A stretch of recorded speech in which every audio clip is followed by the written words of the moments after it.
Hey everybody, my name is Owen Bock. Today we're going to be talking about my 1990 Sukhoi SU-26MX, very similar to the SU-26M variant. The difference between the 26 and the 26MX is wing tanks. I have two 26-gallon wing tanks on each side, plus the stock 26M 17-gallon header tank. Alright, so powering the Sukhoi SU-26MX is a M14P 9-cylinder radial engine. Unlike most aerobatic airplanes that have a Lycoming variant of some kind, either a 360 or a 540 or even some 580, this one has a 9-cylinder M14P producing about 360 horsepower. It is supercharged, and it is also a geared engine. So the engine at max power is turning about 3,000 RPM, and the propeller is turning 2,000 RPM, which just gives it a very efficient range. And as you can see, the propeller is very large. It's the biggest offering from MT. It's 260 centimeters, so about 8.6 feet long. So it provides lots of thrust, good for slow speed maneuvers, lots of thrust over the tail to do high alpha maneuvers and such.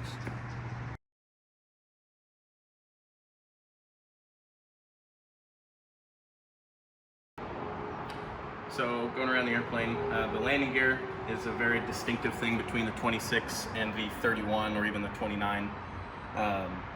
The landing gear is built of one solid bow of titanium that goes all the way through. Titanium was very plentiful in the USSR back in the 90s when this airplane was designed, and so there is lots of titanium sprinkled throughout. Another titanium part, the exhaust is fully titanium. We like to call it unobtainium because finding exhaust parts for these airplanes is rather tricky. My airplane has wheel pants. They did not come from the factory with wheel pants. They were naked leg, but I like the wheel pants, and it gives me 5 or 6 knots extra cruise speed.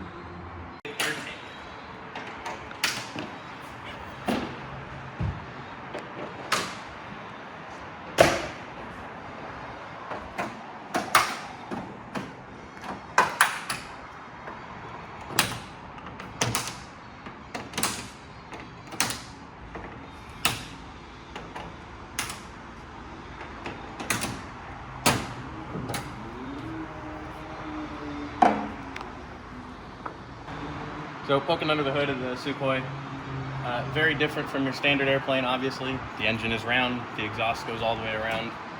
But the Sukhoi has some strange systems. Like every other airplane, there's 2 magnetos and an alternator in the middle and oil and all that. But the M14 is a dry sump oil system. So this is your oil tank. It holds, depending on the time of year, I'll either run it at 10 quarts on the stick, which is actually about 15 quarts in the system, or 14 quarts if it's really hot, just to keep the oil temperatures down at the end of the sequence. Very unique to the Sukhoi or any of the M14 airplanes. This is your air tank. So the Sukhoi actually starts with compressed air up to, the system is a 750 PSI system. If you look over here, this is the intake tube for the compressor. It sucks in back over here, and that compresses, and it has an onboard compressor that pumps it up. If that is not operational, you can fill the airplane up with compressed air from a scuba bottle, which is actually what I'm having to do right now because my compressor is offline, but that will be fixed soon. Can't even be near a Sukhoi without getting oil on yourself. And there's the oil right behind you.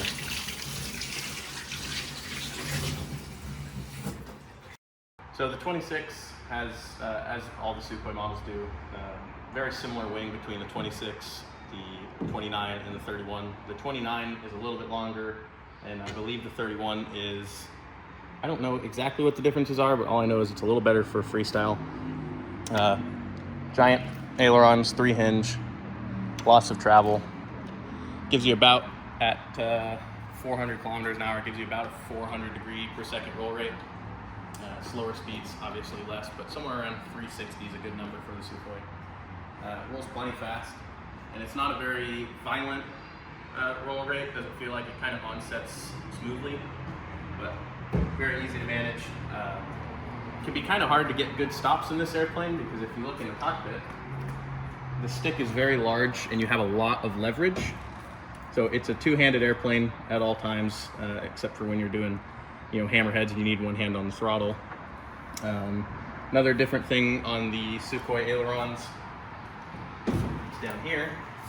We actually have 2 spades from factory. Most airplanes, like your extras and whatnot, have just one spade, but to power these giant ailerons, you get 2 spades per wing. And then coming back to the tail, again, huge control surfaces, bigger than just about any of the other aerobatic airplanes, mostly because the airplane itself is very large, but lots of throw, very light, very heavy feel on the pitch, and you don't need much. So to pull 10 Gs, you might move the stick an inch. To pull 5 Gs, you might move the stick an inch, and to pull 10 Gs, you might move the stick 2.5 inches.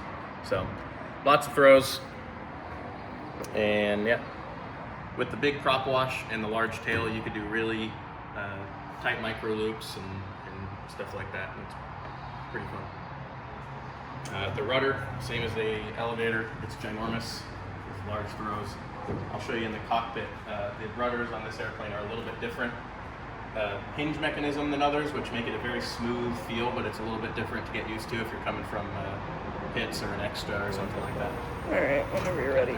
Okay. All right, so here in the cockpit, like I was saying earlier, it's definitely a two-handed airplane. At higher speeds, moving it with one hand is a very challenging task, and to be precise with it at that speed is almost impossible.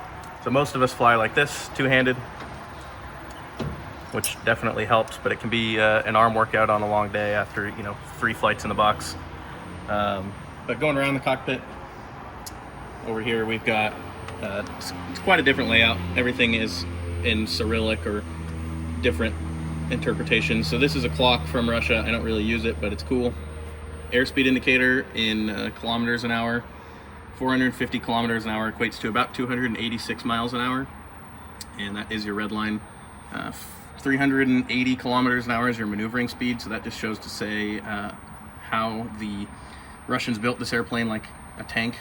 It can handle pretty much whatever you wanted. Some of the Russian guys back in the day were snapping all the way up to 300 plus kilometers an hour, which I don't do. My snap window is somewhere between 200 and 260 kilometers an hour, which equates to about 130 to 150 miles an hour. Going around, you got an altimeter behind here. Can't really see it. You got carb temp. You've got your tachometer. This airplane, because it's geared, it's not in your typical RPM. It shows percentage. So max continuous percentage for this airplane is 82%, which most of us don't pay attention to. I do that for cross countries. When I'm climbing out, I'll put it at 82. But when I'm in competition mode for advanced, I'm flying at 99%, which is what my throttle is, or correction, my prop is set max to. I can adjust that and get it up to 105 if I really wanted to, but it just shortens your life expectancy on the engine. Going down, this is your cylinder head temp. This lever is your iris control. You have 4 positions, and that's basically your cowl flaps, if you would. Then going over here, this is all in Cyrillic, but that's your oil temperature, your fuel pressure, oil pressure, and volts. And then this is how you engage the starter, or this is how you start the air compressor. So if you start the engine and your air compressor is operating, pull that out and it'll charge.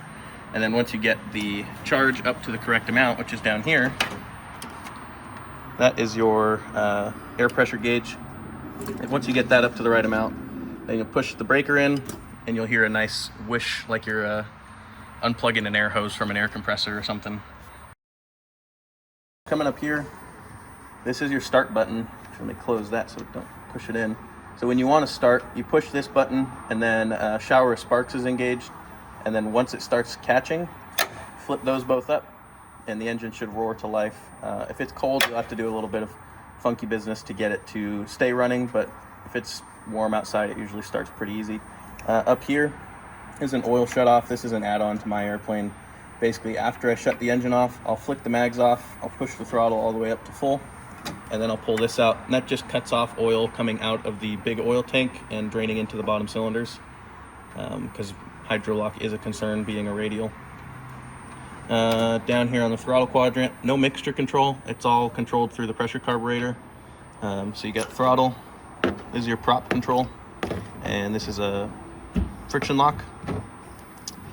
Push to talk down here, and then I have actually a little conversion chart down here for kilometers an hour to miles an hour, just for sanity's sake. Down in the cockpit here, we got a radio, alternator on and off, a fuel totalizer, basic transponder, and then down here we have dual G meters, one for upright, one for inverted.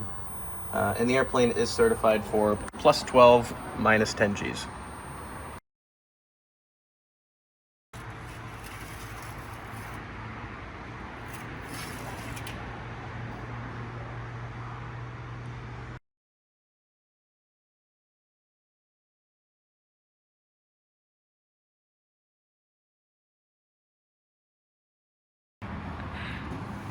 All right, that is the Sukhoi SU-26MX.